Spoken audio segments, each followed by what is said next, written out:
से कई लोग कहते हैं सुपर ओवर होगा, कभी हमें लगा कि यार हमको भी लग रहा था सुपर ओवर होगा, बट लास्ट में जो फिल सॉल्ट ने जो अटेम्प्ट करा है, जो आखिरी में रन आउट करा है, उसने पूरा का पूरा गेम जो है खत्म कर दिया। वहां पे फिल सॉल्ट ने जो रन आउट किया वो बहुत ही ज्यादा बेहतरीन था। साथ ही साथ दिनेश कार्तिक, करण शर्मा से मतलब वो तो कहां छक्के उन्होंने लगाए हैं, और मिचेल स्टार्क जैसे खिलाड़ी को मतलब जो जिसको भारी भरकम अमाउंट में 25 करोड़ में अराउंड उनको खरीदा है, उनको उन्होंने 3 छक्के लगा दिए। तो मतलब यार क्या ही सोच के केकेआर को आई थिंक दोबारा सोचना पड़ेगा कि भाई इनको थोड़ा सा रिलीज करके दोबारा इनको खरीदो और कम पैसों में। बिल्कुल, तो ये कुछ था जब चेज करने आई थी टीम। 223 का पहाड़ जैसा लक्ष्य था सामने, और फैफ डु प्लेसिस 7 बनाए, 7 गेंदों का सामना किया।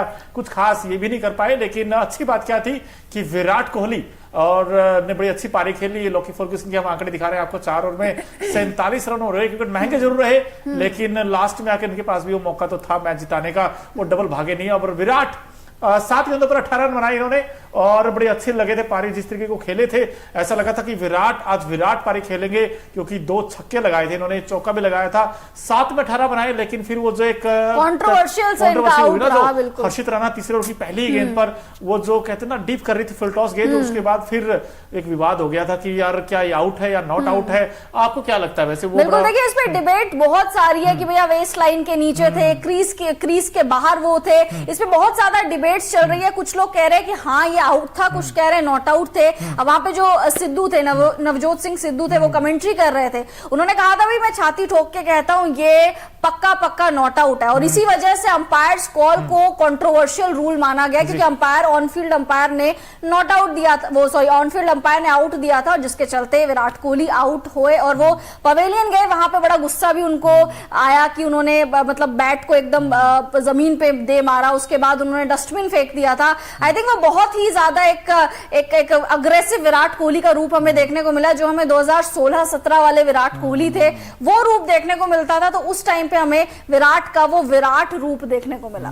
लेकिन कहीं ना कहीं विराट कोहली ने जापा खो दिया था बीच मैच में, क्योंकि जब वो पहले तो अंपायर को कुछ कहा सुनाया, फिर उसके बाद डस्टबिन को नीचे गिराया और पवेलियन में जाकर बड़ा खफा दिखाई दिया। फाफ डु प्लेसिस भी बड़ा खफा थे इस डिसीजन से, क्योंकि हमने देखा कि वो भी कुछ बातचीत करते हुए नजर आ रहे थे अंपायर से, और साथ ही साथ विराट कोहली तो नाराज थे, बट कप्तान फाफ डु प्लेसिस भी काफी ज्यादा नाराज नजर आ रहे थे। बड़ा कंट्रोवर्शियल है, इसीलिए बोलते हैं कि अंपायर्स कॉल को हटा ही देना चाहिए, क्रिकेट रूल बुक से हटा देना चाहिए, क्योंकि अंपायर्स कॉल हमेशा से ही कंट्रोवर्सी क्रिएट करता है। लेकिन आज भाई क्रिएट बहुत कुछ हुआ यार। मैच हो तो भाई ऐसा हो, बिल्कुल सांसें रोक देने वाला मैच। मैं कहता हूं नेल बैटिंग सिचुएशन में पहुंच गया भाई।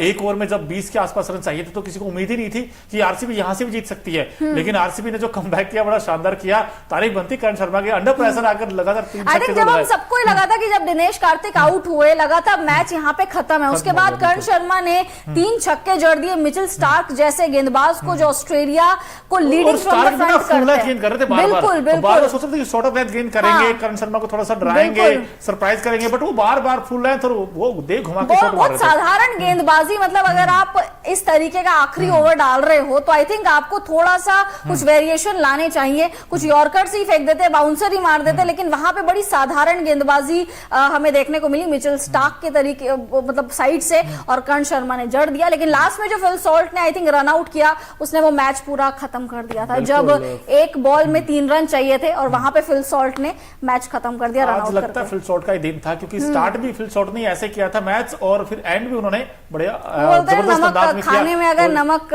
बहुत जरूरी है, तो फिल सॉल्ट ने वो वाली भूमिका निभाई है। बैटिंग से भी उन्होंने थोड़ा योगदान दिया है, और लास्ट का जो रन आउट नहीं, मतलब काफी अर्धशतक तक नहीं पहुंच पाए, बट काफी अच्छा योगदान दिया, क्योंकि स्टार्ट उन्होंने ही दिलाया। अगर वो स्टार्ट नहीं दिलाते तो आई थिंक मिडिल ऑर्डर्स पे जो बैट्समैन थे उनपे ज्यादा प्रेशर आ जाता, बट लास्ट का वो रन आउट में फिल सॉल्ट का तो कभी भूल नहीं पाऊंगा। चलिए, आप फिल सॉल्ट की बात कर रहे थे तो बता ही देते मैच में हुआ क्या था। केकेआर ने पहले बैटिंग करने का फैसला किया, और यहां पर देखिए 48 बना दी सिर्फ 14 बॉल्स में।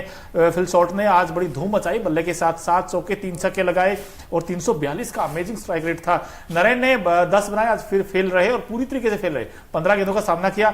अंकुरिश रघुवंशी भी आज जल्दी आउट हो गए, सस्ते में निपट गए, और वेंकटेश अय्यर भी, यानी कि कहीं ना कहीं मानना पड़ेगा जो मिडिल ऑर्डर है वो एक बार फिर से केकेआर का कोलैप्स कर गया, जिसमें कि अंकुरिश रघुवंशी, सुनील नारायण, वेंकटेश अय्यर। लेकिन श्रेयस अय्यर ने आज कैप्टन नॉक खेली है, और ये आपके सामने भी है।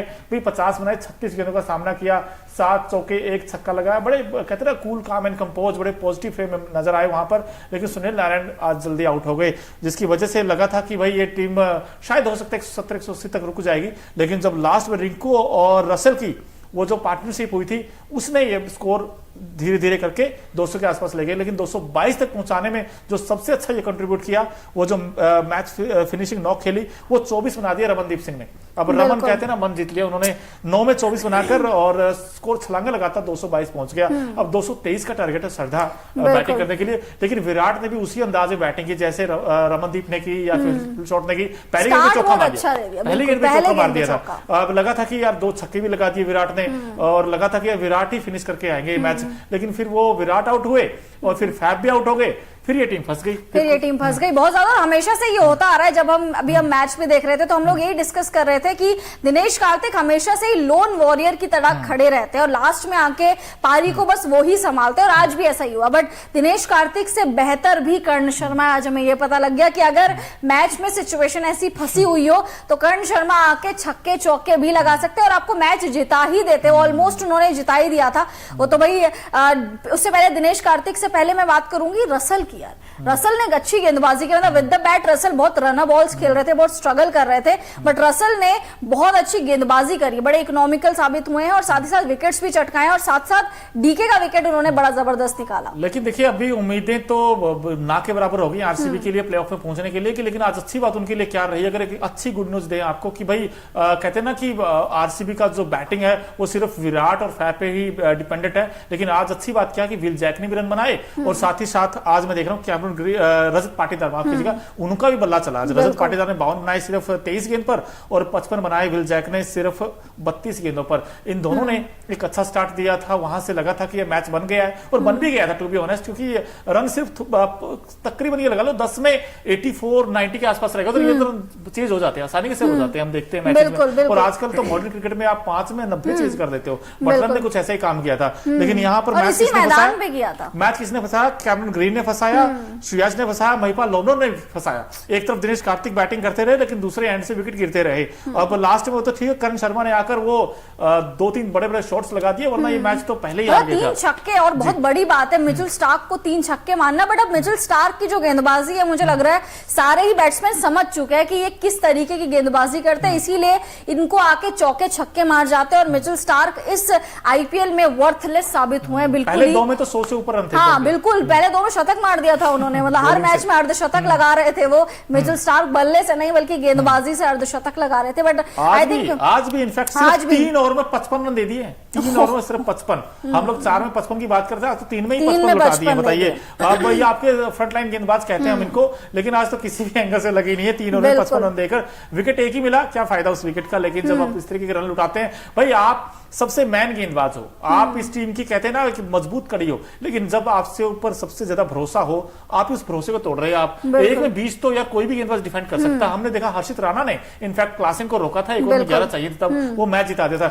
आज मुझे एक पॉजिटिव मोनो ये भी लगा है कि केकेआर की टीम से ना सुनील नरेन चले हैं, ना रिंकू सिंह चले हैं, ना ही रसल चले हैं। विद द बैट में अगर बात करूं ये तीनों नहीं चले, बट उसके बावजूद 222 का स्कोर इन्होंने खड़ा कर दिया, मतलब सामने वाली टीम के लिए। तो आई थिंक ये बहुत बड़ा पॉजिटिव पॉइंट है। गौतम गंभीर बाद में थोड़े से डिसअपॉइंट नजर आ रहे थे अपनी टीम से, बट अब थोड़े से उन्होंने राहत की सांस ली होगी। हालांकि मार्जिन बहुत कम है, सिर्फ 1 ही रन से जीते, और अगर फिल सॉल्ट वो लास्ट में रन आउट नहीं करते तो वही एक मार्जिन भी खत्म हो जाता। आज आरसीबी की जो टीम है वो जीत जाती, बट रिजल्ट यही है कि भाई इस वक्त इनफैक्ट हमारे साथ तकरीबन 200 के आसपास लोग जुड़े हैं। भाई आप भी बताइए, आपको क्या लगता है क्या रीजन हार का रहा है? आपको क्या लगता है भाई ये कहां चूक हो गई आरसीबी से? अब आरसीबी 8 में से सिर्फ 1 ही मैच जीती यार।